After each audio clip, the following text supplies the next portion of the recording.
Okay, welcome everybody to the Culture of Care and Practice and Caring course activities. Joining us today, beside myself, I'm Elizabeth Foman from the Learning and Teaching Consultants and LSA Technology Services, are my colleagues Carolyn Coy and Heather Thacker. Okay, today's topics we're going to cover are what is a culture of care? And we're going to put theory into practice and talk a little bit about some of the caring syllabus activities and policies. We're going to go over a few group activities. Community building, a live example from faculty member in class with some photos of what that looks like. And talk a little bit about showing care through the coursework, through the assignments that you're giving your students, giving them relevant coursework that matters to them. And we're going to worry a little bit about student scholarship, make sure that they are practicing good scholarship activities. Okay, that sounded really good. Which of the following statements best describes you? So we're asking you to take a look at this Likert scale and click on the area where you think you land. If you're not sure about your community of care, you're over to the left. If you have a start, but you're looking for some more strategies, in the middle there. And if you feel like you've got a good idea of how to build a sense of community in your classroom, good for you. Okay, so we're going to take a look first at a little bit of theoretical framework. Great. Thanks, Elizabeth. So when we're talking about a culture of care, caring pedagogy has a deep theoretical foundation. If we look at Bell Hooks's engaged pedagogy, as educators, we're not meant to just share information, but support the growth of our students as individuals. And that involves caring for them. And, this idea that we must care for them to create the conditions for learning to take place. It's really one of the foundations of engaged pedagogy. So, that you can see the connection there pretty clearly. And then trauma-informed pedagogy, which includes an awareness of the trauma students may have experienced or may be experiencing, and a commitment to enacting teaching strategies to support and nurture students in their learning journey, really. Embodied learning even, right? So this idea that social interaction and movement creates this connection, a deeper connection between the student and the learning experience, right, which leads to lasting learning. And then we have Nell Noddings, a philosopher who developed the ethics of care. You probably saw her quote on the previous slide. And the ethics of care kind of centers caring as an essential element of ethical thinking, and that beyond just being a place for learning, schools should be places where students and teachers can build and kind of foster deep relationships with one another. So all of these are kind of important foundational ideas to the community of care. Next slide. So what does it mean to create a community of care? I liked this kind of bullet list from the Center for Urban Education. And I think it's a good starting place. And I think, regardless of the terminology, I think these are all elements that we can agree are useful. So students feel safe and seen and included, that there is a partnership between students and faculty and GSIs in building that care for one another. And then that we welcome our students with our language and our tone and our actions. So I think we often kind of forget to reinforce that welcoming that we all do in all of those areas, and that we validate our students' ability to be successful. Again, this is something that, an assumption that we're probably making, right? A feeling that we probably have that our students can be successful in our course. And yet, it's important to express that, belief in your students to them so that they are aware of that. Next slide. All right. So when it comes to establishing a community of care, I think a really straightforward first place to do that is with your syllabus language. So, think about these essential questions. So the first is related to tone. And I think syllabi are challenging because they're kind of this mix of, you want to share about yourself and your teaching philosophy, and you want to share about your course. But you also have to include all of these other, kind of bureaucratic elements to it. And so it can kind of start to feel like a contract. And sometimes we even use that language with our students, right? That this is a contract. And what that's doing is really kind of setting the tone for the relationship between the student and the course, or the student and the instructor. And we have to decide, is that really the tone that we want if the goal is to communicate care? So how are we referring to our students in the syllabus, and how are we referring to ourselves? Are we talking directly to our students, or are we using distancing language? Like students are expected, the instructor will, right? You can tell that there's a level of formality there that you have to decide whether or not is useful, or something that could potentially change.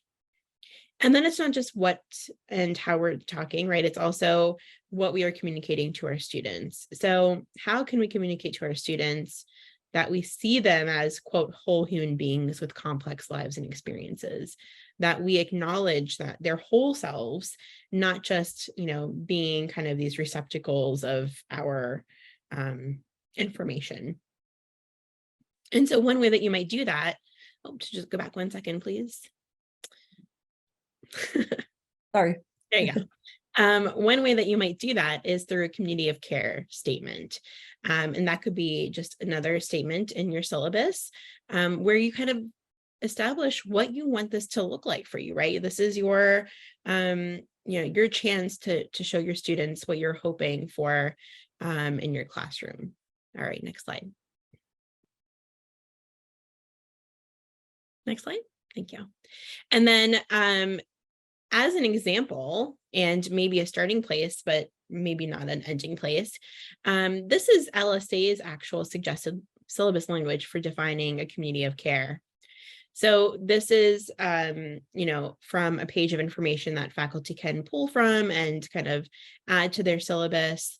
And you'll notice here that this seems to be kind of a leftover statement from pandemic time. And so it's really focusing on creating a healthy space for students and faculty. And while that is certainly important, it's probably not everything you want to say about your classroom culture, right? It's probably not everything you want to say about the community of care. So I want us to maybe pull some ideas from here, but see if we can take this now a step further. All right, next slide. So what words, phrases, or ideas might you include in a community of care statement? So maybe you are going to include statements about vulnerability, or about your expectations for yourself as it pertains to transparency.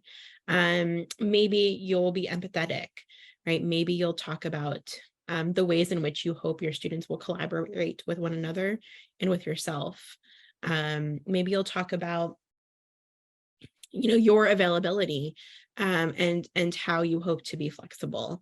And how everyone will be held accountable for helping to support and maintain that community of care. So just some ideas of words or phrases that you might want to include. These are from other faculty members. Next slide, please.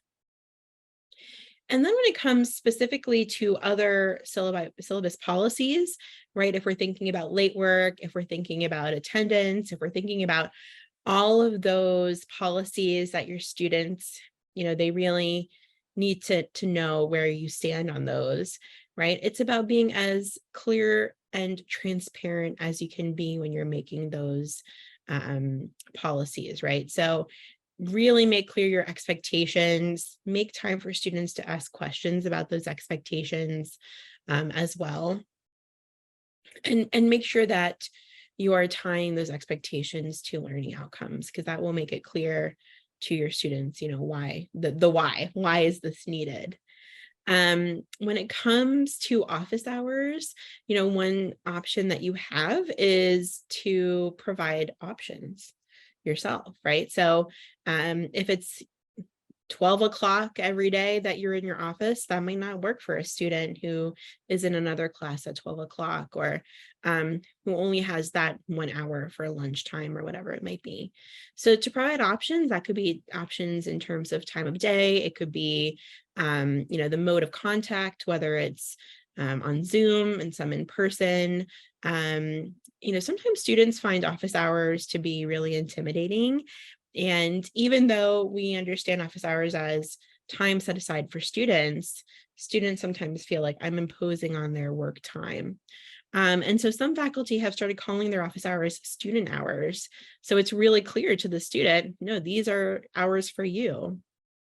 And often if the office seems like a really intimidating place, maybe try having your office hours elsewhere, like in the library or at a cafe on campus, just to maybe reduce some of the barriers that students might be feeling towards attending those office hours. And then it's just a matter of, being compassionate. So if you're looking at this Twitter thread here on the right, it's about, are we showing our students compassion when they are divulging, life experiences to us? Or are we kind of going back to that idea of the contract? What is the student contractually obligated to do? And what are the ramifications of that, right? If we're talking about a community of care, right, this is built on all of these other theoretical frameworks, and they all talk about having empathy and treating the student as a whole person, and whole people, they have things that happen in their lives, and we need to be compassionate towards that. Next slide.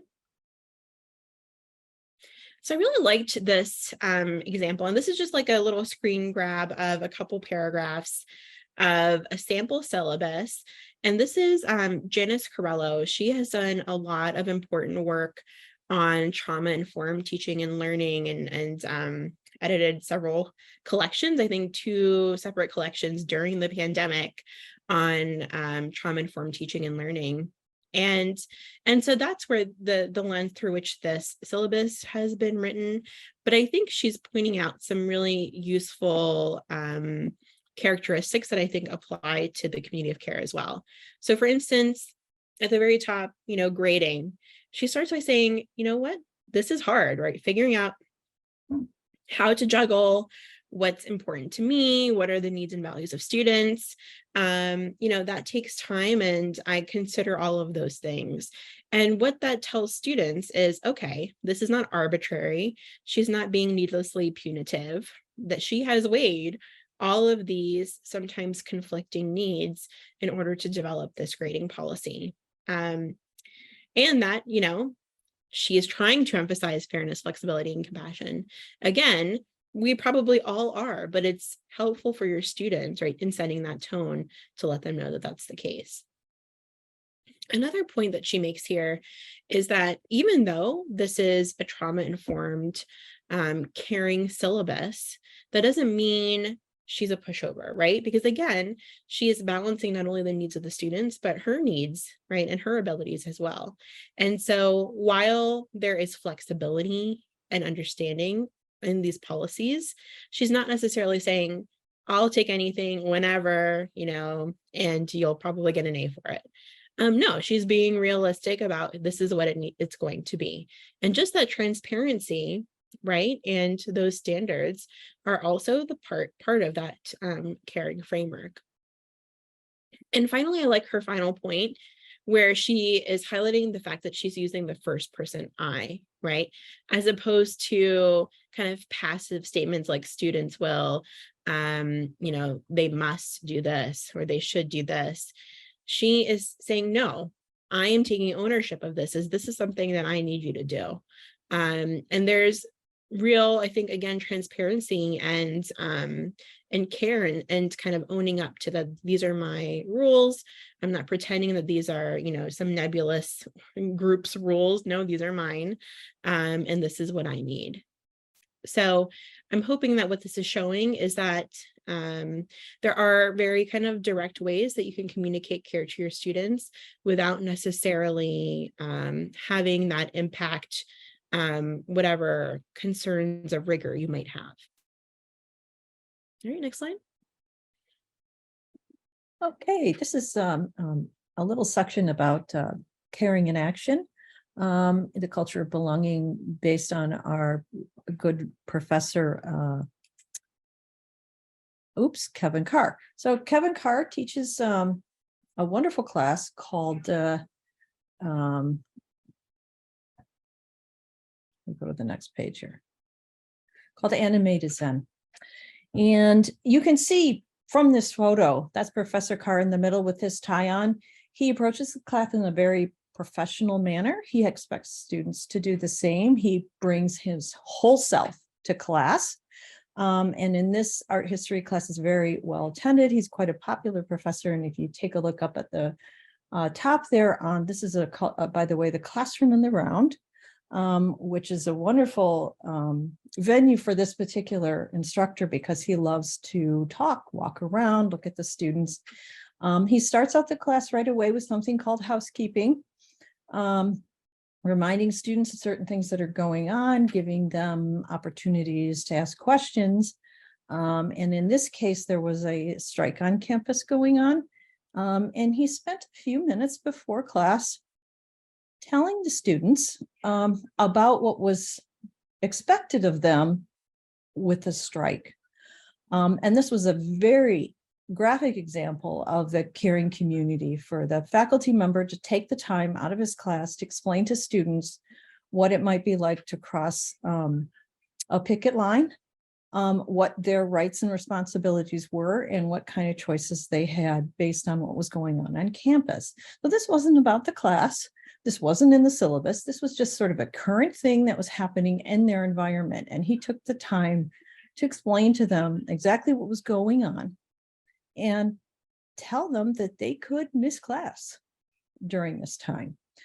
And so this was a great live example of a caring community in action. So once that happened, Professor Carr then gave them an opportunity even to show support to the striking folks on campus and gave them some information on how they could do that.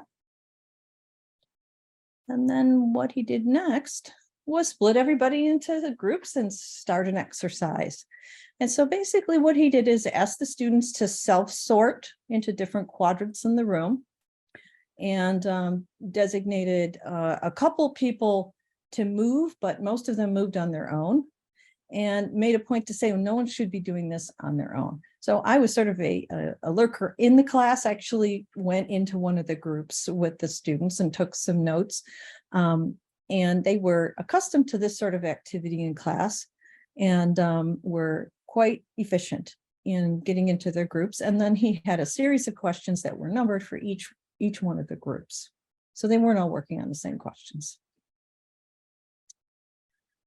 So they were also given a handout with this particular activity, and they were encouraged to discuss these parameters that were displayed on the screen. So he had them critiquing a statement, and he gave them some very detailed instructions as what they were expected to do and how much time they had to do this in.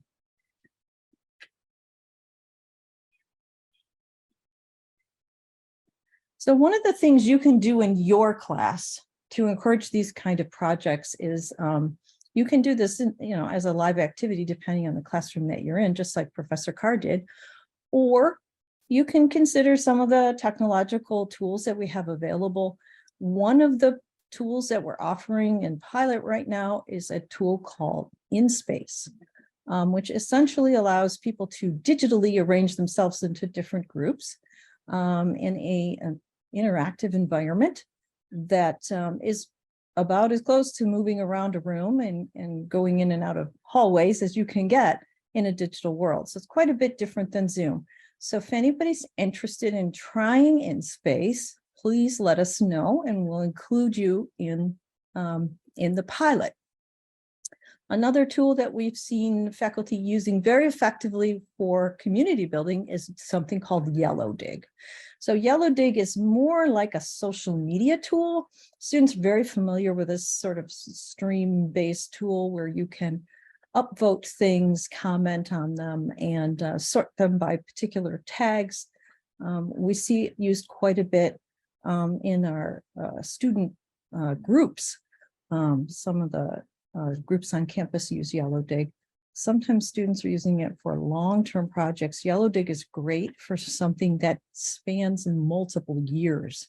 That's not just finite for one semester.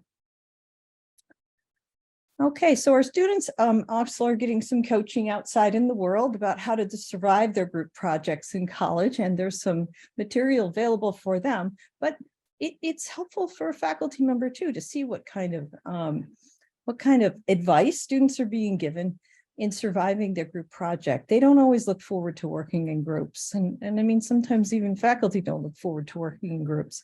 And so it's really helpful if you can give them the structure. One of the most important things to do is assign roles.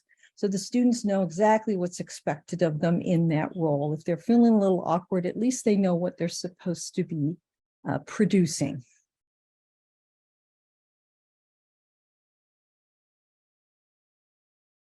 Okay, here's another thing students don't like. When we do research, they really don't like peer review. Although it's very important, self-assessment is important, and being able to assess other people's activities and work is important too. So here's some advice that we recommend for folks that are, in this case, using the Canvas peer review tool. So you can activate peer review in Canvas and ask students to look at each other's work. And these are the recommended steps for doing that. You want to make sure that the student is reading the entire post. You want to make sure they have plenty of time to do this. They shouldn't be rushing right before class, or, oh my gosh, I haven't done this yet, I have 10 minutes. You want to make sure that if they have a form, that they fill it out completely, and that they have time and occasion to ask the faculty member about clarification for this form. They also need to look at the strengths as well as the weaknesses of a document. We all have a tendency to look at the negative and not the positive, and we need to encourage students not to do this. And of course, we always want suggestions, not telling people what to do. So we have an example that's pretty robust, that has a lot more information on this, the peer samples PDF, which we'll include in this. So another thing we want to make sure we do is we're clear in what we're saying. One of my my favorite student peer reviews is, "I like it because." Well, I forbade that in class. I said, you cannot say, "I like it because." That's not enough. You want to be very clear about what you're referring to when you're using peer review activities. So another thing is to read very carefully. If you see any points that come up that maybe they didn't mention or notice, you might want to suggest that. Also, not too much commentary. We're never graded in peer review on the number of words that we have available in our review. And it's tough. I have trouble with this. Your opinions can bias your review. And so you have to check your bias at the door when you're doing peer review. And you can tell students to do that. And there's even some practice activities you can do to sort of gently identify where your bias might be, and acknowledge that, so that the students are a little bit better at doing that, because sometimes they're not self-aware enough to realize that they have that. And obviously you want to make sure you read your comments. There's nothing more embarrassing in the academic world than making some comments on something and then discovering that there's a misspelling or an embarrassing grammar error. And students, of course, want to check that before they submit their comments.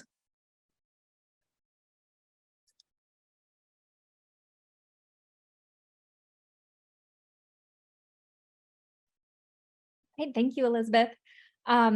I'm going to shift just a little bit to the really big picture of showing care for students in our courses. And one of the ways that our courses show care for our students is by responding to their needs and to their goals.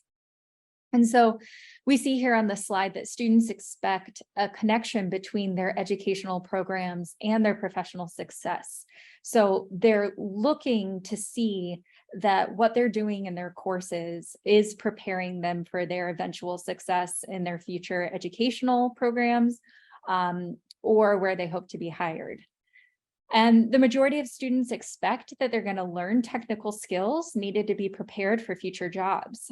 So they really are looking for courses that show them the connection between what they're learning and what they're going to be expected to do.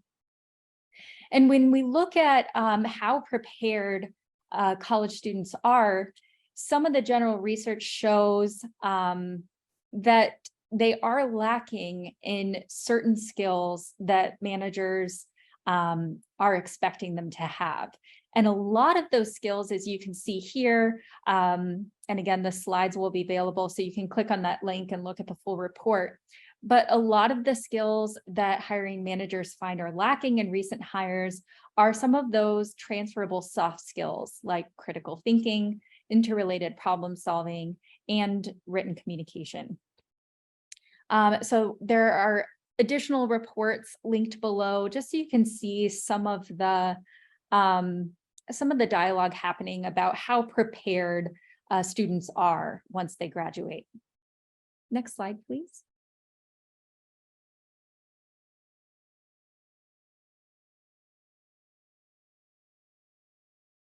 Thank you.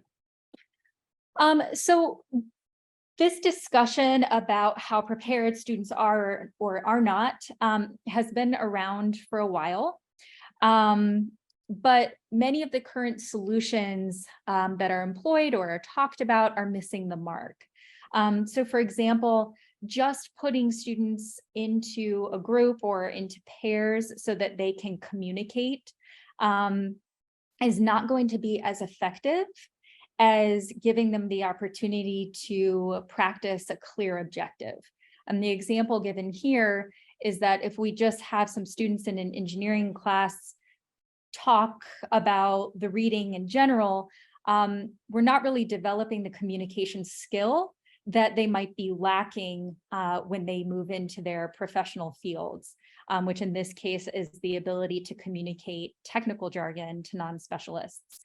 So making these opportunities to practice transferable skills very specific to the discipline is something that shows that we are looking out for our students and making sure that we are preparing them as best we can for the goals that they have after they leave us. The solution that many institutions have decided on is to require internships, but this solution is not an equitable one.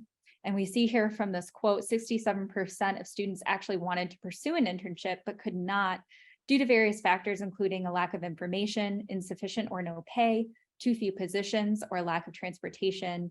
And then, of course, during the pandemic, many of those internship opportunities were not available. Next slide, please.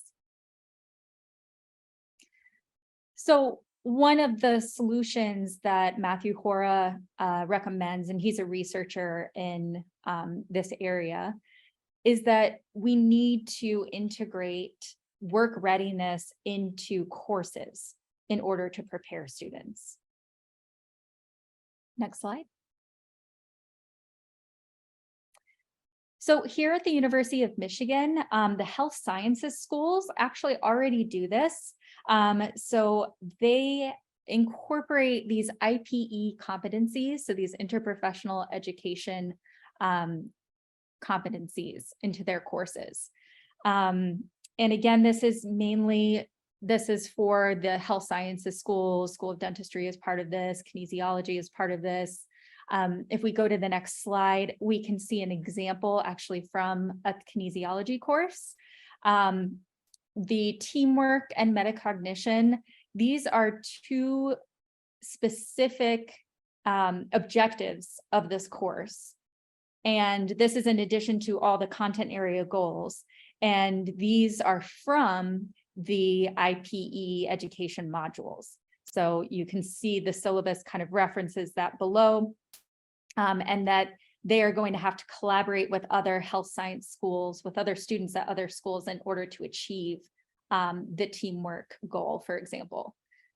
So these already exist, but if we go to the next slide, I want to talk about what this might look like in a liberal arts context. And one of the ways to prepare students for success after their programs in the liberal arts is to include them in public scholarship. Some of the benefits of public scholarship are that students have greater comprehension of the impact of their field of study. They develop the transferable skills that are expected in their work environments. They get firsthand experience of graduate level work, so they can make more informed decisions about continuing their education if they are considering that. And it creates opportunities for authentic assessment, allowing students to demonstrate their understanding and mastery of course material through real-world practical tasks. Next slide, please. So an example of this at U of M is the Immigrant Justice Lab. So the Justice Lab does include undergraduate students, but it also includes students from the law school. So it's a collaborative project between those two schools, and it produces a wide range of scholarly artifacts, not just the briefs that I'm going to talk about in detail. They also train and supervise graduate level students who will do translations, who will provide reports. And the goal is to create meaningful opportunities for undergraduate and professional students from diverse backgrounds to learn academic skills through projects that address pressing social issues. So in the next slide, we're going to look specifically at the Immigrant Justice Lab, which is the collaboration between undergraduate students and law students. So their goals are to provide academic work to a community partner, but they also have the explicit goal of creating meaningful opportunities for undergraduate and professional students to learn academic skills. And also, they make their work accessible to a wider public. And for students, seeing their work being actually used, in this case by a nonprofit organization, is very empowering. And it inspires increased motivation and shows the students that there are practical applications to some of the work they're doing in the course. Next slide, please. So the specific course goals of this, again, the Immigrant Justice Lab course are research, engaging in problem solving, maintaining professional relationships is an explicit course goal. Writing and editing persuasive legal arguments, engaging in critical reflection about the U.S. immigration system, and reflecting on the demands and opportunities of a career in immigration law. So we have disciplinary skills here, and we also have some transferable skills that would be relevant to any discipline. Explicitly named in the course goals is the opportunity for students to reflect on a potential career in immigration law. And these are undergraduates who are at this point interested in law school, but maybe lacking a firm understanding of what that career looks like or what that's like in reality. So this course really shows care for the students who take it and their goals and what they're hoping to learn by building in opportunities for them to get a real experience of what it might be like to engage in this work. Next slide, please. This is not from the Immigrant Justice Lab course. This is from another course that is actually underneath the same grant, which I encourage you to look at. It was linked below a couple slides ago. But these are some student testimonies for what they learned being part of a class that engaged them in public scholarship. So I'm going to give you a moment just to look at these quotes.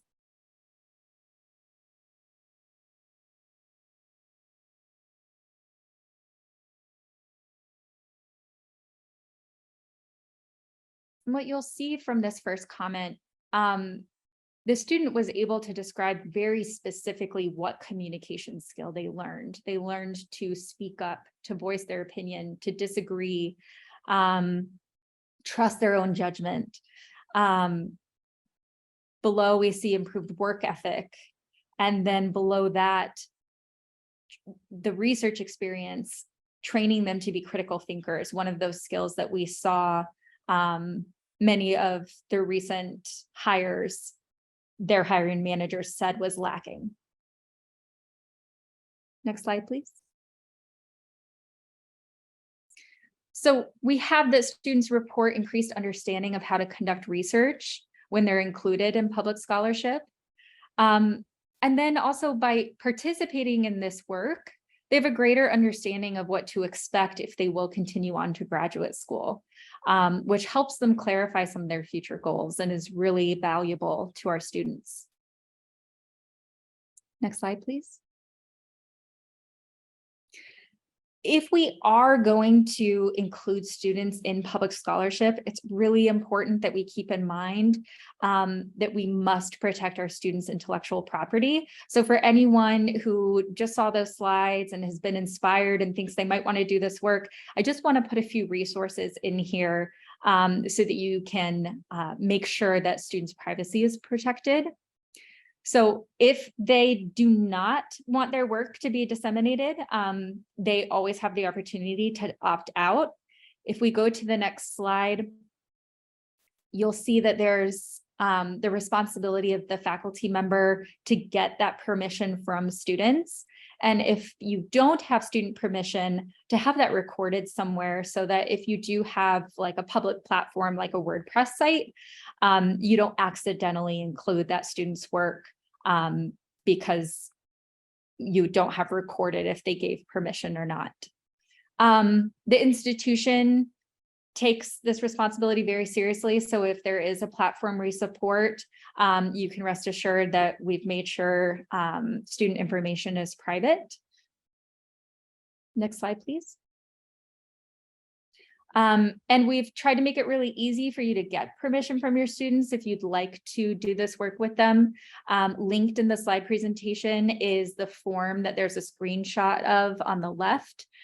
You can edit that so that it fits your use case, but it's just a very simple form if they give permission or not. Next slide, please. And I do want to mention, so both of the examples that I gave of public scholarship are initially from a NINI grant. And you can see below the History Lab pilot projects, criminal justice and immigration rights in Michigan. So this NINI grant, this grant is available as well as level 1 faculty grants and level 2 faculty grants through LS&A Technology Services. So if you go to our website, you can find those there, and we'll also link them in the resources.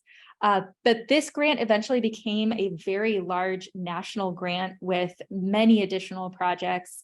It's very successful and has done so many projects that have included students in public scholarship and done a lot of good for the community here. Next slide, please. Oh, and I was going to say that we have our contact information and email if you'd like to request a consultation or learn anything else about public scholarship or any of the other topics, but we will link that with the video when we send resources. All right, thank you everybody for joining us today. And if you have any questions, you can direct them to Teaching and Learning Consultants, and we'll get back to you right away. Any questions about grants, any questions about culture of care, we'll be happy to help you. Thanks very much.